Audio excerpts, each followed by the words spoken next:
जी viewers, जैसा कि land revenue act 1967 की सीरीज़ हमने स्टार्ट कर रखी है, तो आज का जो हमारा टॉपिक है वो है chapter number 3, appointment and power of revenue officer.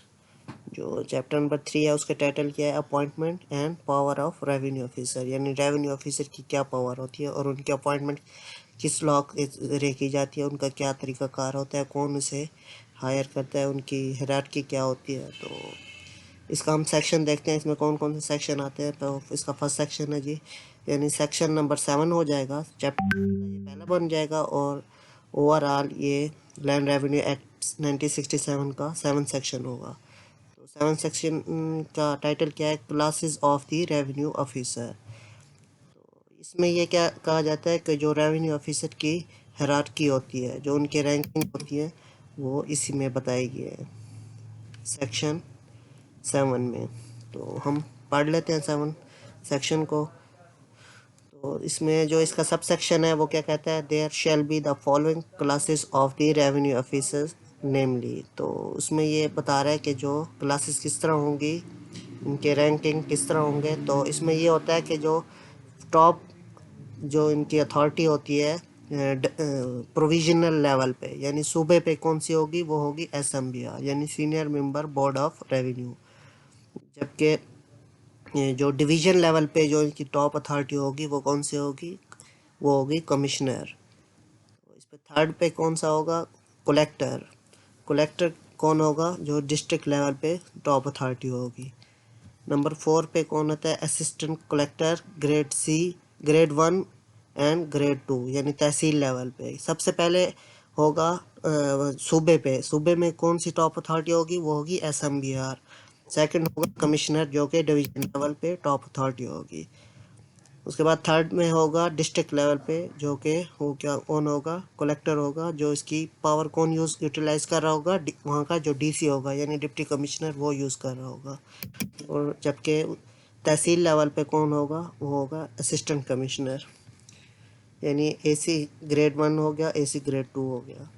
तो इसमें हम इसका जो सब सेक्शन है सेकंड, वो क्या कहता है? The district officer revenue of the district of the officer performing for the time being functions as such shall be the collector therefor. तो इसमें यही वो बात कर रहा है जो हमने ऊपर की थी कि जो कलेक्टर कौन होगा? जो कि DC, यानी डिस्ट्रिक्ट लेवल पे जो यानी डिप्टी कमिश्नर होगा, वही कलेक्टर की जो पावर होगी वो इस्तेमाल कर रहा होगा।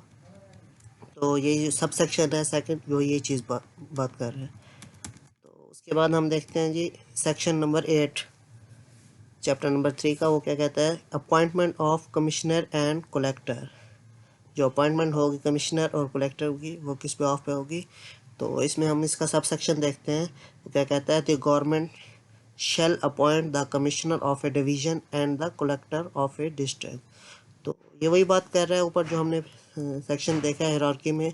तो वही कह रहा है कि जो गवर्नमेंट है वो गवर्नमेंट इन्हें अपॉइंट करेगी, कमिश्नर को भी और जो मतलब कलेक्टर को भी।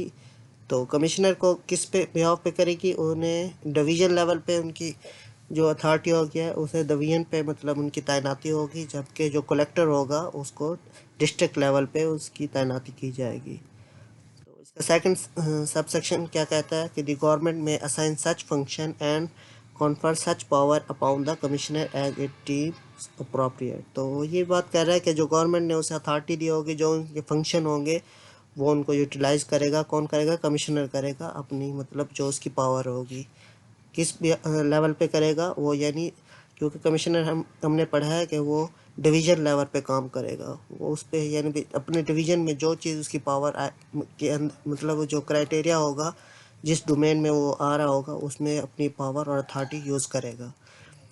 उसके बाद थर्ड इसका हम देख लेते हैं। थर्ड में क्या कह रहा है? The collector shall exercise the power and discharge the duties of the collector under this act.